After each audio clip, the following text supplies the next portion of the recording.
Hello everyone welcome to my YouTube channel मैं जोर दी कब पारो मोर भिडिओर पर गणित अति सहजे बुझी पाबा लगते बेसिक कन्सेप्ट क्लियर हबो। क्वेश्चन नंबर 1 उत्पादकीकरण पद्धतिर तलर द्विघात समीकरणবোৰৰ মূলবোৰ উলিওৱা। তলত দিয়া দ্বিঘাত সমীকৰণবোৰৰ মূল উলিয়াব লাগিব কি পদ্ধতিত উৎপাদকীকৰণ পদ্ধতি অৰ্থাৎ এই যে দ্বিঘাত সমীকৰণটো আছে ইয়াৰ প্ৰথমে উৎপাদক নিৰ্ণয় কৰিব লাগিব আৰু তাৰ পৰা মূল নিৰ্ণয় কৰিব লাগিব। তো এটো কি দৰে কৰা হ'ব তোমালোকে এতিয়া চাই লোৱা।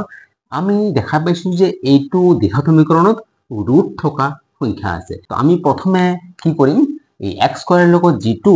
সহগ পূৰণ হৈ আছে হেতু লিখিম ইয়াতে √3 লগতে লাষ্টৰ যেটো ধ্ৰুবক বা কনস্ট্যান্ট আছে হেতু ইয়াতে পূৰণ কৰিম 7√3। এতিয়া এই দুটা যদি পূৰণ কৰো √3 আৰু √3 হ'ব তো 7 * 3 হ'ব 7 * 3 21।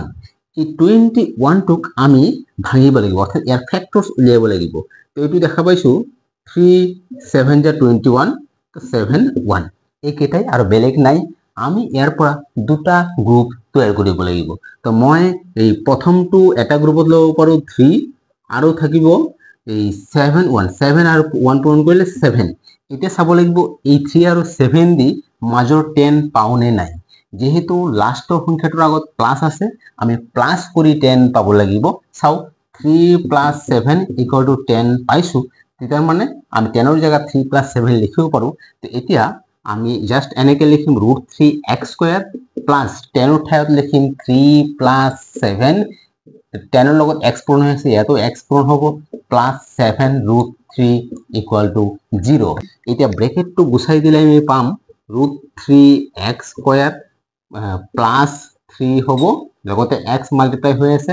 Plus plus plus sign 7x plus 7√3 = 0। প্রথম দুটাৰ পৰা কমন লব লাগিব। তো প্ৰথম দুটাৰ পৰা দেখাই পাইছো ক্লিয়াৰলি x কমন আছে আৰু ইয়াতে √3 আছে ইয়াতে 3 আছে। এতিয়া √3 আৰু 3 তাৰ পৰাও কমন যাব। লগতে তোমালে ইয়াতে চোৱা এই দুটা টাৰ্মৰ পৰাও কমন আছে 7x আৰু 7 তাৰ 7√3 তারপর 7 কমন যাব। আমি ইয়াতে √3 ও কমন লব লাগিব কারণ ঠিক √3 দি হরণ কৰিব পাৰি। তো কমন যাব √3 লগতে দুটাতে x আছে x। এই দুটাৰ পৰা আমি যেতিয়া √3x কমন লম ইয়াতে কি থাকিব জাস্ট x থাকিব আৰু ইয়াতে থাকিব √3x। এতিয়া এইটো কেনেকৈ হয় তোমালোকক ৰাফলি মই দেখুৱাইছো। এতিয়া √3x তাক হৰণ হ'ব √3x² তাক হরণ হব √3x। আমি যি কমন লৈছো এটো মানে এটো দি হরণ √3 কাটা যাব x² মানে एक्चुअली দুটা x আছে x পূরণ x এটা x কাটা যাব এটা x থাকি যাব অর্থাৎ x এই x লেখা হইছে লগতে √3x তাক হরণ হব √3x। তো x কাটা যাব 3 তোমালোকে এটো নিশ্চয় জানা যে আমি 3 ক আমি √3 * √3 লিখিব পাৰো আৰ তলত আছে √3 কাৰণ √3 আৰু √3 পূৰণ কৰিলে 3 পাবা। তো 3 এৰ সলনি আমি লিখিব পাৰো। এতিয়া তলৰ এটা √3 ওপৰৰ এটা √3 কাটা যাব কি থাকিল √3। তাৰ মানে আমি যদি 3 √3 এৰ হৰণ কৰো √3 পাম। গতিকে এটো হল। এটা নেক্সট আমি চাও দুটাতে কমন আছে 7। আমি যদি 7 কমন লও এটা হবে x প্লাস √3 = 0। এতিয়া এটো এটা টার্ম এটো এটা টার্ম দুটা টার্মতে x প্লাস √3 এইটো x না থাকে x প্লাস √3 আৰু x প্লাস √3 এইটো ভুলকে লেখা হৈছে x ক x দি হৰণ কৰিলে অকল √3 থাকিব। এতিয়া x প্লাস √3 কমন গতিকে আমি x প্লাস √3 ব্ৰেকেটৰ ভিতৰত লম আৰু এইখিনিৰ পৰা এইটো কমন লোৱাৰ পিছত থাকিব √3x প্লাস ইয়াৰ পৰা √7 কমন লোৱাৰ পিছত থাকিব 7 = 0। আমি উৎপাদক পাই গলো। এতিয়া আমি লিখিম হয় x plus √3 = 0 বা √3x plus 7 = 0। এতিয়া √3 যদি হেতু সাইড লৈ যাও x = 0 minus √3 তো x = minus √3 এইটোও আমি একে দৰে কৰিম √3x = 0 minus 7 এতিয়া এটো -7 হ'ব। x = √3 পূৰণ হৈ আছে হেতু সাইড গলে হৰণ অৰ্থাৎ তলত যাব। আমি পাই গলো জাস্ট आंसर লিখিম -√3 তাৰ পিছৰটো পাইছো -7/√3 এই দুটা হৈছে মূল। 9 নাম্বাৰ x² + 2√2x + 2 = 0 এইটো ৰুট থকা সংখ্যা ইয়াৰ আমি কিদৰে এই উৎপাদক নিৰ্ণয় কৰাৰ পিছত মূল নিৰ্ণয় কৰিম তোমালোকে চোৱা x² লগত একো মাল্টিপ্লাই হৈ থকা নাই মানে a1 আছে a1 লগতে লাষ্টত আছে 2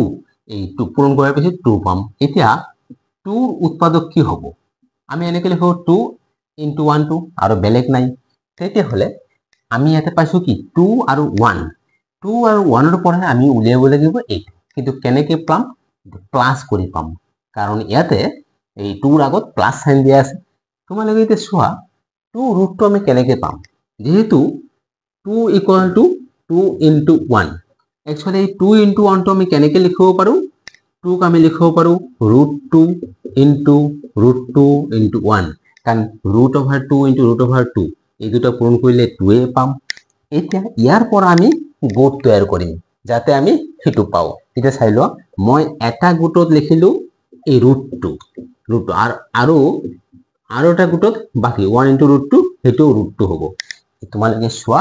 √2 আৰু √2 যদি প্লাস কৰো 2 √2 পাম যেনে চাই লোৱা √2 + √2 = 2√2 তাৰ মানে আমি 2 √2 ঠাইত আমি এইটো লিখিব পাৰো তো আমি হেতুৱে কৰিম x² প্লাস ইয়াৰ জায়গাত লিখিম 2 √2 + √2 ব্ৰেকেটৰ ভিতৰত √2 + √2 x পূৰণ হৈ আছে 2 = 0 এতিয়া ব্ৰেকেটটো গুছাই দিম x² + √2x + √2x + 2 = 0 এটা প্ৰথম দুটাৰ পৰা আমি কমন লব লাগিব আৰু পিছৰ দুটাৰ পৰা কমন লব লাগিব প্ৰথম দুটাৰ পৰা কমন কি আছে চাই লোৱা ইয়াতে x কমন যাব x কমন গলে কি থাকিব x দি হৰণ কৰিলে x থাকিব আৰু ইয়াত x দি হৰণ কৰিলে √2 থাকিব এতিয়া পিছৰ দুটাৰ পৰা চাই লোৱা পিছৰ দুটাৰ পৰা √2 কমন আছে √2 কমন ললে x থাকিব আৰু ইয়াতে 2 থাকে √2 থাকিব √2 = 0 তো এটো কেনেকৈ হয় তোমাক এবাৰ জাস্ট দেখুৱাইছো যে আমি কমন লৈছো ইয়াতে প্ৰথমটো x যদি কমন লও তো x² হৰণ x एक्चुअली x² মানে কি x পূৰণ x তাক যদি x দি হৰণ কৰো x পাম এটো লেখা হৈছে √2x আমি কমন লৈছো x গতিকে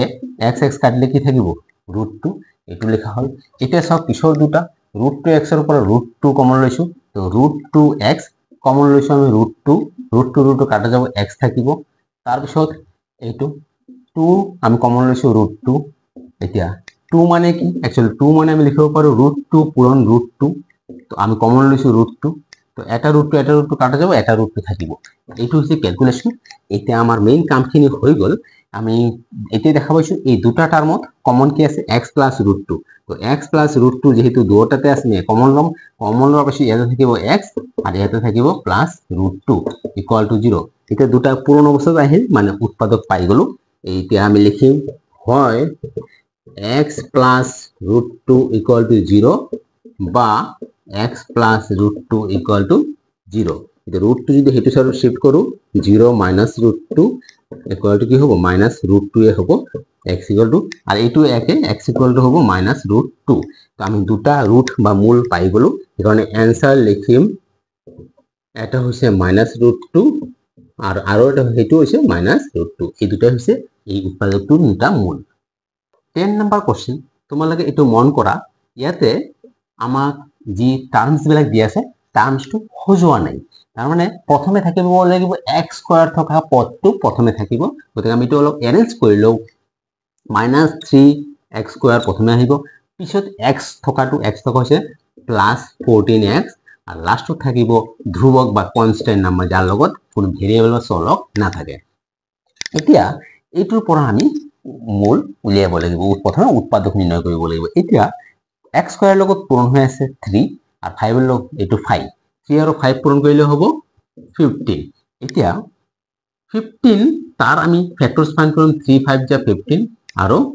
5 1 যা 5 এটো ইয়াৰ পৰা আমি গুণ তৈয়াৰ কৰিব লাগিব আৰু সেই গুণৰ পৰা প্লাস বা মাইনাস কৰি 14 পাম एक्चुअली এটো মাইনাস কৰি পাম কাৰণ এটোৰ আগত মাইনাস এটোৰ আগত প্লাস প্লাস মাইনাসে মাইনাস তো মাইনাস কৰি যদি পাম আমি দুটা গুণ আগত চাই লও এটা আমি যদি এটা গুণ যদি 3 লিখো তাহলে তেতিয়াহ'লে কি থাকিব বাকি 5 into 1 5 এটা 3 আৰু 5 দিয়ে আমি মাইনাস কৰি 14 নাপাও প্লাস কৰিও নাপাও গতিকে এইটো গুড কোনো কামত নাহে তেতিয়াহ'লে আমি বেলেগ গুড বনাও 3 আৰু 5 এটা গুডত ৰাখিব পাৰো 3 into 5 15 তেতিয়াহ'লে 15 আৰু এটা গুডত কি থাকিব 1 তো 15 আৰু 1 এই দুটা গুড দিয়ে আমি মাইনাস কৰি 14 পাও কাৰণ 15 minus 1 কৰিলে আমি পাও 14 অৰ্থাৎ 14 এর জায়গায় 15 minus 1 লিখিব লাগিব তো minus 3x square plus আমি এটা লিখিম 15 minus 1 x পূরণ হয়ে আছে plus 5 equal to 0 এতিয়া minus 3x square আমি ব্র্যাকেটটো গুছি দিলে 15x পাম plus minus minus 1x plus 5 equal to 0 প্রথম দুটার পৰা কমন লম পিছৰ দুটাৰ পৰা কমন লম প্ৰথম দুটাৰ পৰা কমন আছে আমি কমন লম মাইনাস 3 যদি কমন লও লগতে x কমন যাব মাইনাস মাইনাস প্লাস 3 দি কাটলে 3 আৰু এটো x থাকিব প্লাস মাইনাস মাইনাস এটো আহিব 5 এই দুটাতে আমি মাইনাস 1 কমন লম এক কমন নাই 1 কমন ললে প্লাস x হ'ব লগতে plus minus minus 5 equal to 0 তোমালোকৰ এই সাইনটোৰ কথা যদি ভাবা মাইনাস মাইনাস প্লাস এই কাৰণে একো চিন দিয়া নাই প্লাস মাইনাস মাইনাস আৰু এইটো তো গম পাইছাই যে কমনটো আমি হৰণ কৰিলে যি পাও সেইটো কমন লোৱাৰ পিছত সেইটো বেকাৰত লিখিব লাগে এতিয়া এই দুটা টাৰ্মৰ পৰা চাই লোৱা x - 5 কমন আছে x - 5 যদি কমন লও এইটো টাৰ্মৰ পৰা থাকিব -3x আৰু ইয়াৰ পৰা পাম -1 ইকুয়াল টু 0 এতিয়া যেহেতু পূৰ্ণ অৱস্থাত পাই গলো উৎপাদক পাই গলো আমি এটা লিখিম হয় x - 5 ইকুয়াল টু 0 বা -3x - 1 equal to 0 এই 5 টো যদি হিফালে লৈ যাও x equal to 0 plus 5 x equal to 5 ইফালে -3x equal to 0 plus 1 হ'ব -3x equal to 1 হ'ব এতিয়া x equal to 3 -3 ইফালে পূৰণ হৈ আছে হেতু জায়গাত গলে পূৰণ হ'ব -3 অৰ্থাৎ x equal to -1/3 আমি आंसर পাই গলো দুটা তে জাস্ট आंसर লিখি দিম এটা মূল হৈছে 5 আনটো হৈছে -1/3 ডিয়ার স্টুডেন্ট গণিত বৰ বুজি পাইছা নাই কমেন্ট কৰি জনাবা যদি ভিডিওটো ভাল লাগিছে লাইক কৰিবা চেনেলটো সাবস্ক্ৰাইব কৰিবা আৰু বহুত বেছি পৰিমাণে বেলেগৰ লগত ভিডিওটো শেয়াৰ কৰিবা থ্যাংক ইউ